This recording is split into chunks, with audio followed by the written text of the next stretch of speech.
Ganda dito sa lugar na to, malamig yung hangin.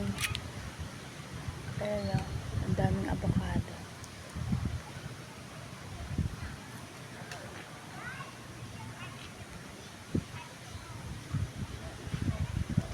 Pwede lang ang kunin yun.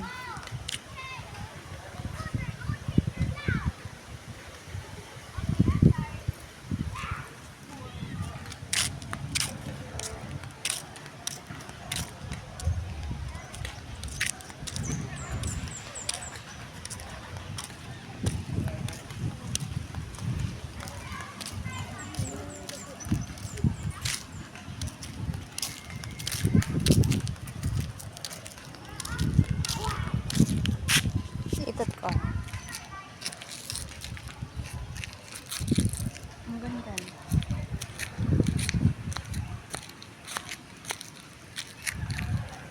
Pag yun na ng ganda.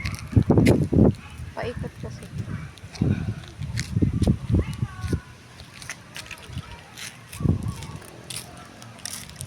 1 minute pa lang. Wait lang. Uwi na ako. Wait, andito ang sa puno ng mangga.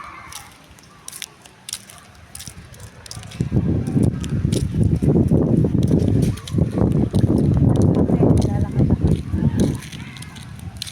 para umano.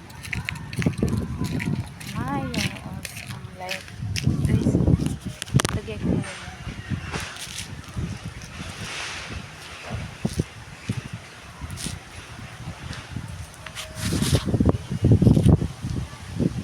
Tatayo pala ito.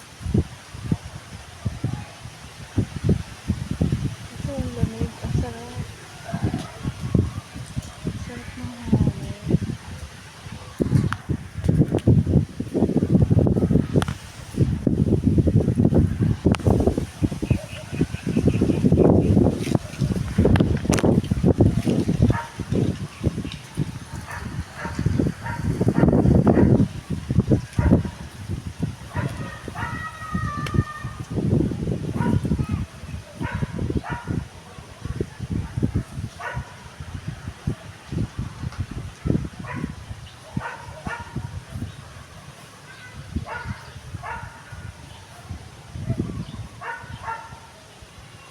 Alam niyo ba guys, ang dami nag-aasawa dito sa lugar namin. Not ready. Alam mo yung walang boyfriend lalaki. Marami kasing ganun. Actually, isa ka sa naging biktima ng ganun. Yung nag-asawa ka ng you are not yet ready. Wala kang investment, wala kang bahay. Parang nagsuntok sa buwan ka lang yung nag-asawa ka. Hindi ko siya pinagsisisihan. Pero, sana pa rin, naging ready ka. Kasi, critical stage kasi yung mag-asawa ka ng wala kang pera, wala kang ipon, so, saan ka tatakbo, diba? Pero God is good kasi He really provides, no? And ginamit ng Diyos yung mga taong totoong nagmamahal sa buhay ko at sa mga anak ko para ma-survive yung buhay namin na okay, na maging okay, na pagsikapan namin na maging ayos. Diba? Ang hirap. Kung siguro kayo sa sitwasyon walang sumusuporta sa inyo, yung sariling sikap mo lang, napakahirap. Lalo na ilan yung anak mo, diba? Mahirap talaga.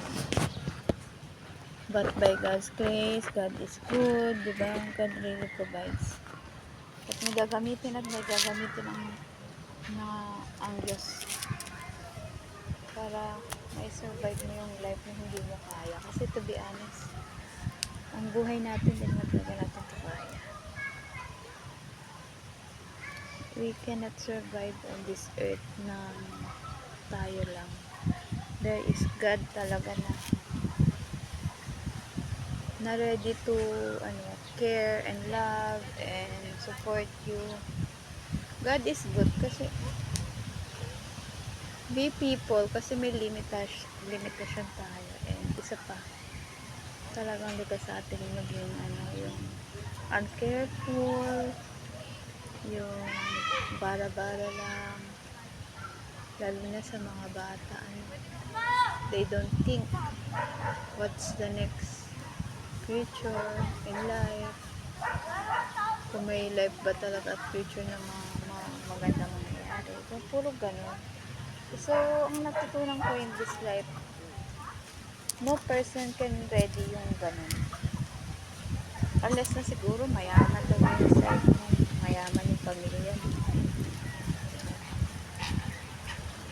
na ang nanay at tatay mo yung mag-support sa'yo. Pwede yun. Pero I think, ang lahat ng bagay, dapat sarili mong pagsisikap eh. Uy, Erika! Ganun. So, ganun na nga guys. So, enjoy na lang natin tong life na araw-araw natin ginagawa.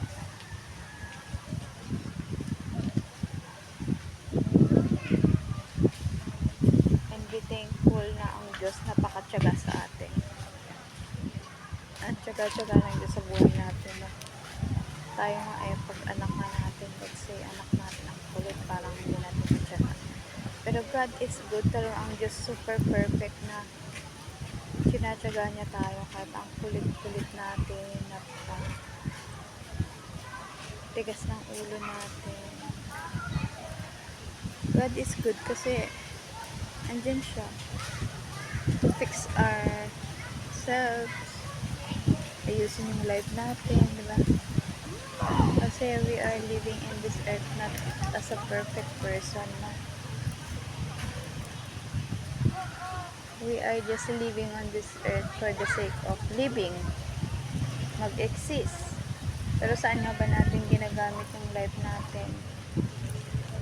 Ano ba yung ini-enjoy natin? Yung pagiging makamundo ba? At yung life natin will end, let's say at end of 80 years old, 90, 100. So, saan patungo yung life? There is always an ending. So, yung ending na yun, pwede in heaven ka or in earth. So, you need to choose kung saan gusto. Si Lord, ang pinipili para sa atin, lagi tayong sa heaven. But we people, we are not perfect, kaya lagi tayong nakapokus sa pagiging makamundo natin, like leisure, pera, ganun. Puro problema ang iniisip natin, solusyonan ng problema, na ang totoong solusyon sa problema natin is ang Lord.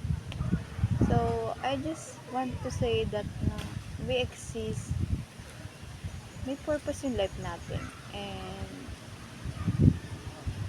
kung nilagay man tayo sa sitwasyon na puro challenge, dadaan lang naman yan, and soon magiging okay ang lahat, magiging maayos ang buhay, diba? So, wala naman kasing perfect kung lahat naman kasi talaga ay challenge. So, we need to enjoy the challenge in everything, in every life, in every stage of our life. So, kung ano yung existing na present, yun yung enjoy natin sa buhay natin. Diba? So, bigyan natin ng time yung taong mga nagmamahal sa atin. At magkaroon din tayo ng malasakit sa kapwa-tao.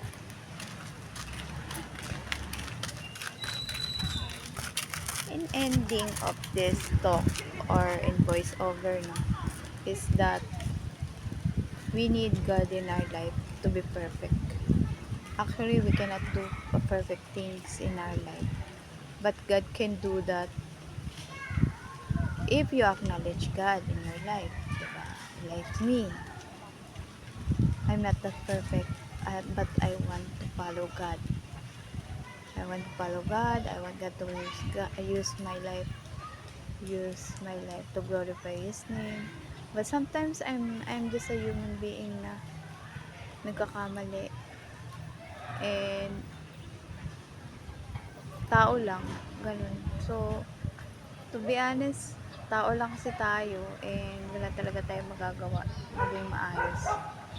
So, in mindset naman, pwedeng i-mindset natin yung sarili natin na maging focus na lang. Ang life natin, enjoy natin to kasi binigay ng Diyos to, pinahiram sa atin. So, we need natin na ingatan natin sa lahat. Gamitin natin to glorify His name. Diba? And sooner or later, maybe this channel will change into more of certain people, like pwedeng more of motivation sa life na even kahit napakahirap ng buhay at maraming challenges, laban lang guys. So enjoy life to the fullest. Yes. Thank you for coming and hope you like it the video and hopefully may natutunan kayo sa akin. And enjoy lang. And even kung may tanong kayo dyan sa comment section, you can write it down kung ano yung mga isa-suggest nyo na pwede natin maging topic dito sa channel na to. And ano yung mga pwede nyo gusto nyo itanong about ano ba, yung personal growth, mindset ng positive mindset, and maging healthy mindset tayo, no? Huwag tayo magpadala sa mga problema ng mundong to na hindi naman talaga natin kayang solusyonan. So, ang mindset natin dito is focus on the Lord, focus on God's creation, and let God do good things in our life. Yun, enjoy natin yung life natin kasi we just borrow God.